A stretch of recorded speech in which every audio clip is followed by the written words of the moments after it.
Hola a todos, hoy vamos a meternos de lleno con la Ley 3251, una norma que, de verdad, viene a cambiarlo todo para miles de docentes jubilados en Perú. Aquí vamos a ver las claves para entenderla y, lo que es más importante, para que se cumpla. Pues sí, seguramente ya han llegado algunos ecos, titulares, pero la pregunta que flota en el aire es, ¿esto es real? ¿Qué significa de verdad para el día a día? Bueno, pues vamos a despejar todas esas dudas ahora mismo. Y la respuesta es un sí rotundo. Es 100% oficial. Ojo, que esto ya no es una simple propuesta o una promesa electoral, no. Es una ley en toda regla, publicada y en vigor. Y lo que vamos a ver es qué supone esto para la pensión y cómo hay que moverse. Venga, entramos en materia. Primero lo primero, los cimientos. Para entender el poder real que tiene esta ley, tenemos que ver de dónde sale y qué es lo que la hace tan sólida desde un punto de vista legal.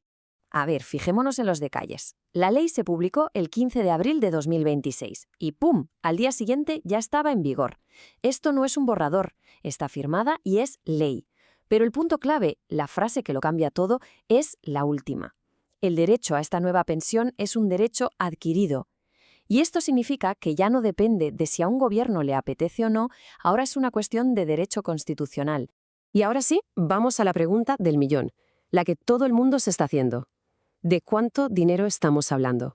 ¿Cuál es la cifra?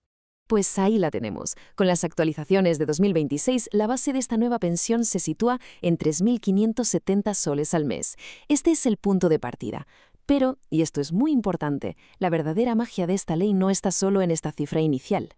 La ley lo que dice es que la pensión es igual a la remuneración íntegra mensual, la famosa RIM, de la primera escala magisterial. Pero atención a la frase clave que aparece ahí. Es una pensión dinámica. ¿Y eso qué quiere decir exactamente? Pues esto es simple y llanamente la clave para una seguridad financiera real a largo plazo. Significa que la pensión no se va a quedar congelada para siempre mientras la vida sube de precio. Si en el futuro se aumenta el sueldo a los maestros que están en activo, la pensión de los jubilados también sube, se reajusta sola. Esto protege el poder adquisitivo y garantiza una jubilación mucho más digna con el paso de los años. A ver, hasta ahora todo suena de maravilla, ¿verdad? Tenemos una ley oficial, una cantidad clara. Pero aquí es donde, como siempre, suele aparecer la burocracia para complicarlo todo. Hablemos del famoso reglamento.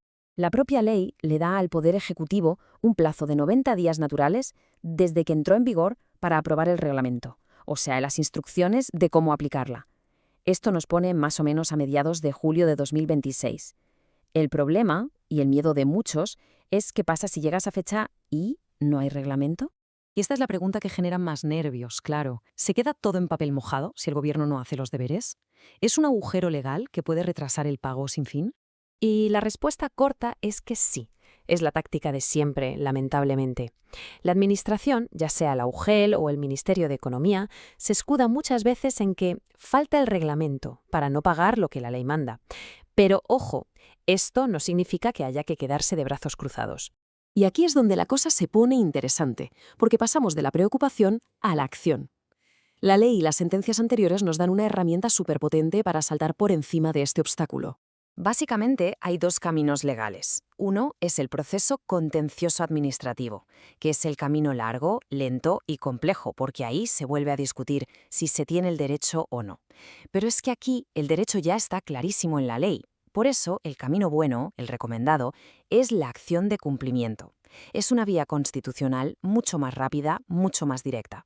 Aquí el juez no debate la ley, simplemente le dice a la Administración, oiga, cumpla la ley, y punto.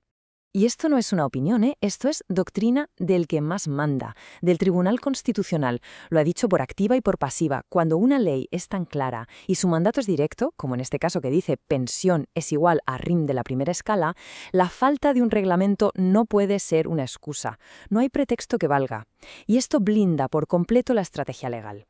Entonces, el plan de acción se resume en 3 pasos muy claros.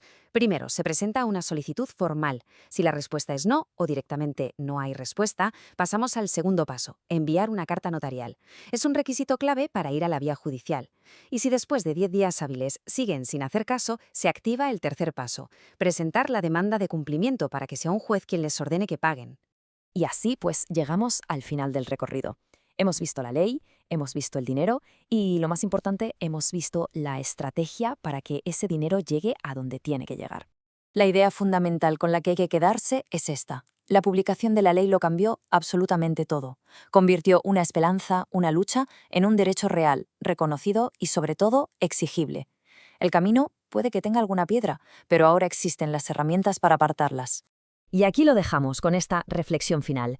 La ley ya está de parte de los jubilados, las sentencias la respaldan y la estrategia es muy clara. La pregunta ya no es si se tiene el derecho, sino qué se va a hacer para ejercerlo. Muchas gracias por habernos acompañado.